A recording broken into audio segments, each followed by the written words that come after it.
కేవలం ఎన్నికలు వస్తున్నాయి కాబట్టి మాట్లాడుతున్నారు. మన దేశం ఎంతో గొప్ప దేశం.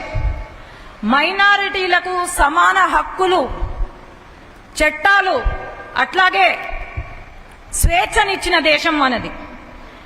మన దేశం మైనారిటీ మహిళలకు అత్యున్నత గౌరవాన్ని ఇచ్చిన దేశం, అది మర్చిపోవద్దండి. ఎందుకంటే ట్రిపుల్ తలాక్ ఎక్కడా తీయని దగ్గర మన దేశం తీసేశారంటే అది కేవలం మైనారిటీ మహిళల కోసం, వారి గౌరవం కోసమే.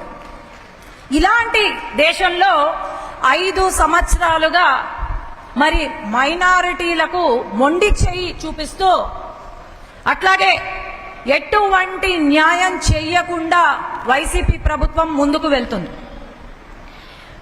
ఓట్లు కోసమో లేకపోతే ఎన్నికలు వస్తే మా మైనారిటీలు మా ఆత్మ బంధువులు అని మాట్లాడతారు. ఈరోజు మైనారిటీల గురించి, వారి న్యాయం కోసం, వారి సంక్షేమం కోసం పోరాడిన ఏకైక పార్టీ తెలుగుదేశం పార్టీ అని నేను తెలియజేసుకుంటున్నాను. ఎన్నో హామీలు కురిపించారు జగన్మోహన్ రెడ్డి గారు. మన నంద్యాలకు వచ్చి ఎన్నో హామీలు కురిపించారు. మరి మైనారిటీలకు సబ్ ప్లాన్లు అమలు చేశారా అంటే చేయలేదు. రిజర్వేషన్లు, నామినేటెడ్ పోస్టులు పనుల్లో రిజర్వేషన్లు కల్పిస్తానని చెప్పి ఒక్క రిజర్వేషన్ కూడా కల్పించలేదు. ఉన్న 5% రిజర్వేషన్ ఏదైతే ఉందో మైనారిటీలకు, అది 4% చేసి ఈరోజు ఒక రాజ్యసభ సభ్యుల్ని పంపించి ఆ 4% రిజర్వేషన్ ని కూడా తీసేయమని చెప్తారు వైసీపీ ప్రభుత్వం. ఈనాడు ఉర్దూ యూనివర్సిటీలు ఏవైతే ఉన్నాయో అవి తెచ్చింది కూడా చంద్రబాబు నాయుడు గారు తప్ప ఇంకెవ్వరూ లేరు.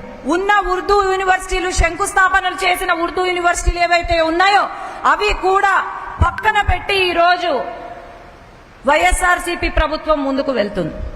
అట్లాగే ఉర్దూని 2వ లాంగ్వేజ్ గా, భాషగా మార్చిన ఏకైక వ్యక్తి చంద్రబాబు నాయుడు గారు.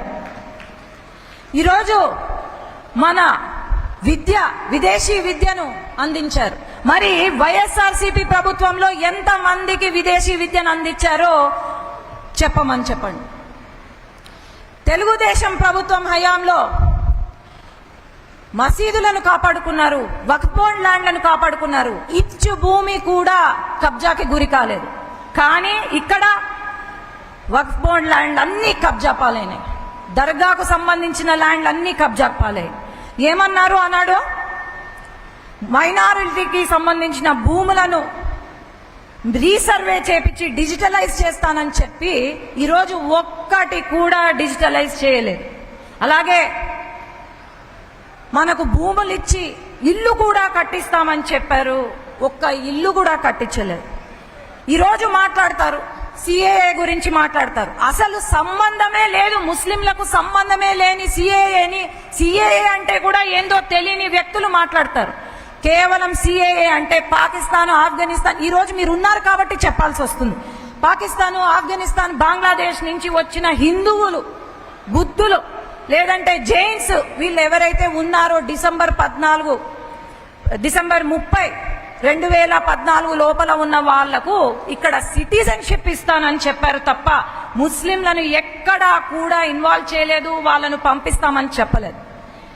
కాబట్టి అందరం కూడా అర్థం చేసుకోవాల్సిన అవసరం ఉంది. ఈరోజు మైనారిటీల సంక్షేమం, మైనారిటీల హక్కుల కోసం పోరాడే ఏకైక వ్యక్తి చంద్రబాబు నాయుడు గారు, ఏకైక పార్టీ తెలుగుదేశం పార్టీ. కాబట్టి ప్రతి ఒక్కరు కూడా మీ ఇంట్లో వాళ్లకు చెప్పి, ప్రతి ఒక్కరు కూడా ఓటు వేపించి సైకిల్ గుర్తుకి మన ఫారూక్ గారు ఈరోజు మైనారిటీల పైన ప్రేమ అని అంటున్నారు.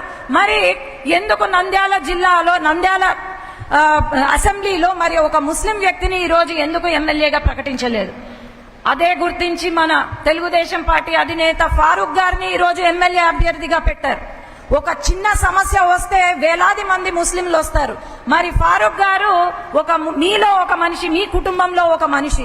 కాబట్టి ప్రతి ఒక్కరు కూడా ఫారూక్ గారికి మద్దతు పలికి, అలాగే ఎంపీ అభ్యర్థిగా నాకు మద్దతు పలకవలసిందిగా కోరుతున్నాను.